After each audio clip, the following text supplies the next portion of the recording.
الحمدللہ رب العالمین والصلاة والسلام علی سید الانبیاء والمرسلین اما بعد فاعوذ باللہ من الشیطان الرجیم بسم اللہ الرحمن الرحیم. My dear sisters and brothers, Assalamu alaikum wa rahmatullahi wa barakatuh. And today is the 14th day of Ramadan Kareem, Alhamdulillah. And welcome to another episode of Mah Ramzan podcast میں میں آپ کی ہوسٹ اسکالر فائزہ خان. اور ہمارے ساتھ موجود ہیں scholar ایمان خان. السلام علیکم ورحمۃ اللہ وبرکاتہ. وعلیکم السلام ورحمۃ اللہ وبرکاتہ.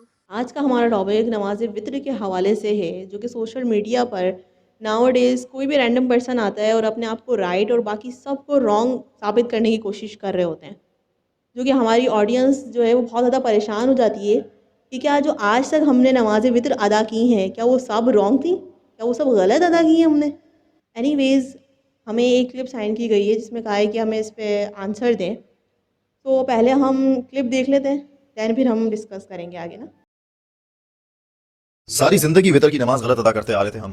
امیجن دیٹ رسول اللہ صلی اللہ علیہ وسلم نے فرمایا کہ اپنی وطر کی نماز کو مغرب کی نماز کی طرح ادا مت کرو. ناؤ یہ وہ حدیث ہے جو مستدرک الحاکم میں رپورٹ ہوئی ہے، امام دارقطنی نے اس کو رپورٹ کیا ہے، امام بیہقی نے رپورٹ کیا ہے، اینڈ حافظ ابن حجر اسقلانی اس کو اپنی کتاب فتح الباری میں رپورٹ کرتے ہیں اور کہتے ہیں کہ یہ حدیث شیخین کے جو شیخ المحدثین ہیں، امام مسلم اور امام بخاری، ان کے رولز پہ پوری اترتی ہے. اس کی سند فلالس ہے، مطلب یہ حدیث اوتھینٹک ہے. ناؤ نبی علیہ السلام نے جو ہمیں منع کیا نا کہ وطر کی نماز کو مغرب کی طرح ادا نہ کرو، اس میں بہت مائنیوٹ سا چینج ہے. جیسے ہم مغرب کی نماز میں پہلی رکعت ادا کرتے ہیں، سیکنڈ رکعت میں بیٹھ جاتے ہیں، تشہد میں التحیات ادا کرتے ہیں، پھر تھرڈ رکعت کے لیے کھڑے ہوتے ہیں اور پھر تھرڈ رکعت بھی ویسے ہی ادا ہوتی ہے جیسے سیکنڈ کی تھی with the addition of درود and then سلام. وطر کی نماز میں ہلکا سا چینج آتا ہے. وطر کی نماز میں آپ کو سیکنڈ رکعت میں تشہد ادا نہیں کرنا ہوتا. نماز میں تشہد کا ایلیمنٹ وہ ہوتا ہے جہاں ہم بیٹھتے ہیں اور التحیات ادا کرتے ہیں. نارملی تشہد سیکنڈ اور فورتھ رکعت میں ادا کیا جاتا ہے جو ایون نمبر کی رکعتیں ہوتی ہیں، لیکن رسول اللہ صلی اللہ علیہ وسلم نے بہت کلیئر کیا ہے. نبی علیہ السلام نے فرمایا کہ جب تم وطر کی نماز ادا کرو تو سیکنڈ رکعت میں تشہد ادا مت کرو اور تھرڈ رکعت میں ڈائریکٹلی کھڑے ہونے کے بعد تشہد ادا کرو، درود پڑھو، دعا کرو اینڈ موو آن. تھرڈ رکعت میں ایک اور ایڈیشن یہ بھی ہوتا ہے کہ قنوت نازلہ پڑھنی ہوتی ہے. ناؤ سب کانٹیننٹ میں یہ کلچر ہے کہ قنوت نازلہ کی جگہ دعائے قنوت پڑھی جاتی ہے. دعائے قنوت از اللہم انا نستعینک ونستغفرک اینڈ قنوت نازلہ از اللہم اہدنی فیما ہدیت.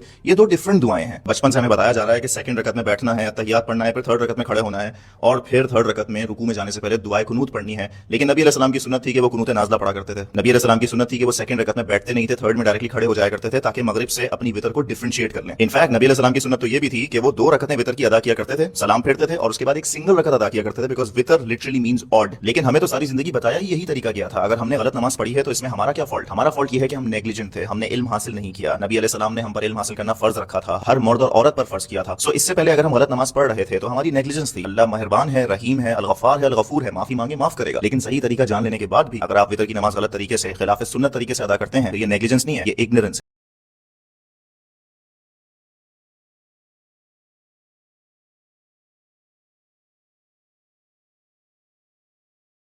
اچھا، ان کی ویڈیو میں صرف 3 ہی پوائنٹ ہیں. فرسٹلی وطر کی رکعت، سیکنڈ وطر کا مسنون طریقہ، تھرڈ اینڈ لاسٹلی دعائے قنوت اور قنوت نازلہ پر جو نے ڈسکس کیا. اچھا، انہوں نے جو نماز وطر کے بارے میں بات کہی ہے تو انہوں نے صحابہ کرام، خلفائے راشدین اور میجورٹی آف مسلم کے نماز وطر کے طریقے کو رانگ کہہ دیا ہے. اللہ اکبر کبیرہ. تو یہ جو انہوں نے میس اپ کریٹ کیا ہے، تو آپ ہماری آڈینس کو یہ گائیڈ کریں کہ شریعت مطہرہ اس بارے میں کیا کہتی ہے کہ نماز وطر کی کتنی رکعتیں ہوتی ہیں. لیکن یہ جسٹ ہماری پبلک کو ڈاؤٹ میں ڈالنے کی کوشش کی گئی ہے، جبکہ فیکٹ تو یہ ہے کہ ان کی خود کی کنڈیشن ایسی ہوتی ہے کہ یہ جسٹ ان اردو ایک حدیث مبارکہ پڑھ لیتے ہیں اور سارا دین، فل دین اسی کو سمجھ لیتے ہیں کہ لائک سارا دین اسی ایک حدیث مبارکہ اور اسی ایک روایت میں موجود ہے. باقی سب جو احادیث مبارکہ حضور علیہ السلام کا جو عمل رہا، صحابہ کرام علیہم رضوان کا جو عمل و معمولات رہے، وہ ان کی تو نظر سے بھی نہیں گزرے ہوتے. اور نہ ہی ان میں اتنی اسٹرینتھ ہوتی ہے کہ یہ ان احادیث کا یا ان روایات کا خود اسٹڈی کر لیں.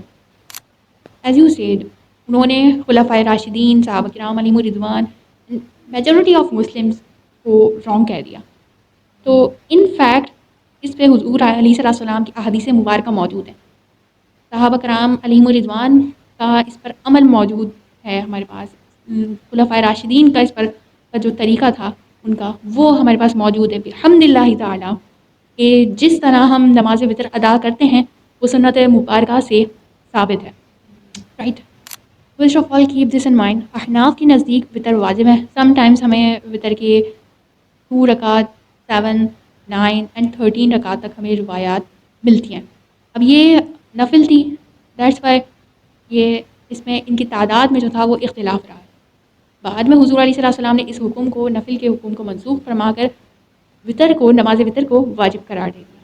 رائٹ. حضور علیہ السلام کی حدیث، صحیح مسلم میں حدیث مبارکہ ہے کہ حضور علیہ السلام نے فرمایا اوتروا قبل ان تصبحوا، مینز دیٹ صبح ہونے سے پہلے پہلے وطر ادا کرو. اب یہاں پہ عربک گرامر کی کچھ بات ہے، so listen to be very careful. یہاں پہ جو صیغہ امر یوز کیا گیا ہے اوترو صیغہ امر ہے، مینز دیٹ یہ عربک میں آرڈر کے لیے یوز کیا جاتا ہے. Right. And the rule is that مطلق الامر یدل علی الوجوب عند عدم القرینۃ الصارفہ. اٹ مینز دیٹ اگر قرینہ صارفہ موجود نہ ہو تو مطلقاً جو امر ہے وہ واجب کے لیے ثابت ہوتا ہے، وجوب ثابت کرتا ہے. تو مسلم شریف کی حدیث مبارکہ میں حضور علیہ السلام نے صیغہ امر کے ساتھ اوترو فرمایا، کے ساتھ حکم فرمایا ہے. کیا فرمایا؟ کہ اوترو قبل ان تصبحوا، مینز دیٹ کہ وطر صبح ہونے سے پہلے پہلے ادا کرو. تو یہاں سے وطر واجب ہونا دس پرووز دیٹ. تو یہاں اوترو قبل ان تصبحوا میں کوئی قرینہ صارفہ موجود نہیں ہے، تو یہاں پر مطلقاً امر ہے. رائٹ. اس سے یہ ثابت ہوتا ہے کہ یہاں پہ حضور علیہ السلام نے مسلم شریف کی حدیث مبارکہ میں اوترو سے، صیغہ امر سے وطر کی نماز کو واجب قرار دیا ہے. رائٹ. ویل سنن ابی داؤد اینڈ مسند احمد بن حنبل میں اس حدیث مبارکہ کے بہت سارے شواہد بھی ہیں. محدثین کرام، عرب کے محققین اینڈ اسکالرز نے اس حدیث مبارکہ کو ایٹ لیسٹ درجہ حسن میں رکھا گیا ہے. حضور علیہ السلام نے فرمایا کہ الوتر حق، وطر حق ہے. فمن لم یؤتر، تو جس شخص نے وطر نہیں پڑھے، فلیس منا، تو وہ ہم میں سے نہیں. اس حدیث مبارکہ از آلسو پرووز دیٹ وطر ادا کرنا یہ ضروری ہے، کیونکہ وطر ادا نہ کرنے پر، ترک کرنے پر حضور علیہ السلام نے ہمیں وعید فرمائی ہے کہ جو وطر نہیں پڑھے گا تو وہ ہم میں سے نہیں، جس نے وطر ادا نہیں کیے وہ ہم میں سے نہیں. یہ ایک وعید حضور علیہ السلام نے فرما کے اس وطر کی جو وجوب ہے اس کو اور زیادہ حضور علیہ السلام نے مضبوط کر دیا کہ یہ وطر پڑھنا واجب ہے آپ کے لیے. رائٹ. تو جب وطر کا وجوب ثابت ہو گیا تو امام اعظم علیہ الرحمہ کا موقف یہ ہے کہ جب کسی چیز کا وجوب ثابت ہوتا ہے تو اس کا متعین اور تعین کرنا پڑے گا کہ حضور علیہ السلام کا لاسٹ حکم اینڈ لاسٹ امر کیا ہے. اینڈ دلائل سے وہ یہی ثابت ہوتا ہے کہ حضور علیہ السلام کا جو لاسٹ عمل رہا وہ 3 رکعت وطر پہ رہا. رائٹ. اینڈ صحابہ کرام علیہم الرضوان کا یہ بھی، ان کا بھی جو طریقہ کار تھا وہ 3 رکعت نماز وطر رہا ہے. رائٹ. خلفائے راشدین کا بھی یہی معمول رہا. اب جسٹ ایک حدیث مبارکہ کی بیس پر، وہ حدیث مبارکہ حالانکہ جو کہ حدیث محتمل اور مجمل ہے، اس کی بیس پر آپ کا یہ کہنا کہ یہ جو بھی ہم وطر پڑھ رہے ہیں یہ غلط طریقہ ہے. اینی ویز وطر کی 3 رکعت واجب ہیں، as I have proven with حدیث مبارکہ. اور رائٹ، یہ جو آپ نے حدیث مبارکہ بیان کی ہیں، اٹ از پروون کہ نماز وطر کی 3 رکعت واجب ہیں. تو ان کا سیکنڈ پوائنٹ یہ تھا کہ نماز وطر کا جو طریقہ بتایا وہ 2 رکعت کو ایک سلام کے ساتھ پھیرا، پھر 3rd رکعت کو انہوں نے پھر الگ ایک سلام کے ساتھ پڑھنے کو انہوں نے کہا ہے. So we have supposed differentiate between Maghrib and Witr Salah. So let's see if it is correct or not. اور اسی کے ساتھ ساتھ آپ ہمیں یہ بھی بتائیں، ہماری آڈینس کو یہ بھی بتائیں کہ نماز وطر کا مسنون طریقہ کیا ہے. If we examine, we find out وطر کی نماز میں دوسری رکعت میں تشہد پڑھنا اور سلام کیے بغیر، سلام پھیرے بغیر تیسری رکعت ادا کر کے پھر سلام پھیرنا. It's a practice of سیدنا عمر رضی اللہ عنہ، سیدتنا عائشہ صدیقہ طیبہ طاہرہ عفیفہ رضی اللہ عنہ، and سیدنا ابن مسعود رضی اللہ عنہ، سیدنا حسن رضی اللہ عنہ, and many other صحابہ کرام like them. So saying it to be a wrong practice is completely wrong and incorrect statement. کچھ حدیث مبارکہ کی طرف ہم اسٹڈی کرتے ہیں، کچھ حدیث مبارکہ کو دیکھتے ہیں تو مستدرک للحاکم کی حدیث مبارکہ جو کہ مینشن ہے کہ حضرت عائشہ صدیقہ طیبہ طاہرہ عفیفہ رضی اللہ عنہا فرماتی ہیں کہ حضور علیہ السلام وطر کی دوسری رکعت کے بعد سلام نہیں پھیرتے تھے. اینڈ پھر بلکہ دس ان مائنڈ وطر کی 3 رکعت ہیں، کیونکہ ترمذی شریف کی حدیث مبارکہ ہے کہ حضرت علی کرم اللہ وجہ الکریم رضی اللہ عنہ سے روایت ہے، فرماتے ہیں کہ حضور علیہ السلام وطر کے 3 رکعت ادا فرماتے تھے. مینس دیٹ وطر از ناٹ اے سنگل رکعت، رائٹ. سنن نسائی شریف کی حدیث مبارکہ ہے کہ حضرت ابی بن کعب رضی اللہ عنہ سے روایت ہے، فرماتے ہیں کہ حضور علیہ السلام وطر کی 3 رکعت ادا فرماتے تھے. پہلی رکعت میں حضور علیہ السلام سورہ اعلیٰ تلاوت فرماتے تھے، سبح اسم ربک الاعلیٰ. سیکنڈ رکعت میں حضور علیہ السلام سورہ کافرون تلاوت فرماتے تھے. اینڈ تھرڈ رکعت میں حضور علیہ السلام سورہ اخلاص تلاوت فرماتے تھے. آگے فرماتے ہیں ولا یسلموا الا فی آخرہن، اور سلام نہیں پھیرتے تھے مگر آخری رکعت میں. مینس دیٹ حضور علیہ السلام آخری رکعت میں سلام پھیرتے تھے.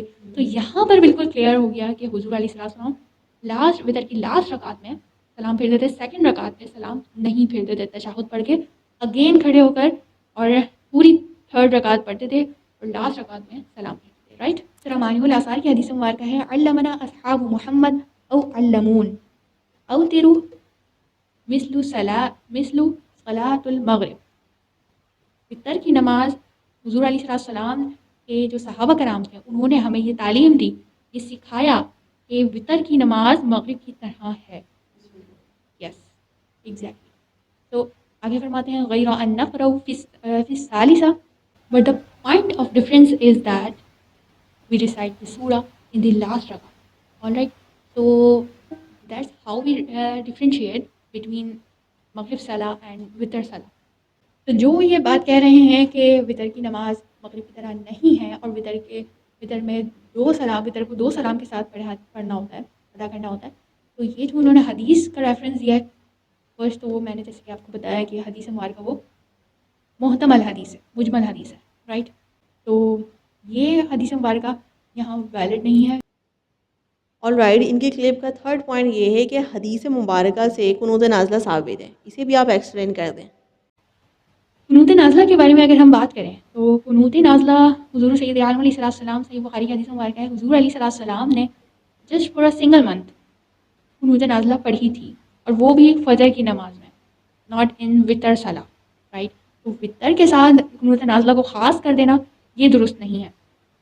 اور ایٹ دی اینڈ میں جسٹ یہی کہنا چاہوں گی کہ جب تک آپ کو کوئی دین کے بارے میں انفارمیشن بالکل کریکٹ انفارمیشن نہیں ہے، اس وقت تک آپ دین کے بارے میں ایٹ لیسٹ مس انفارمیشن کو اسپریڈ نہ کریں. Avoid it.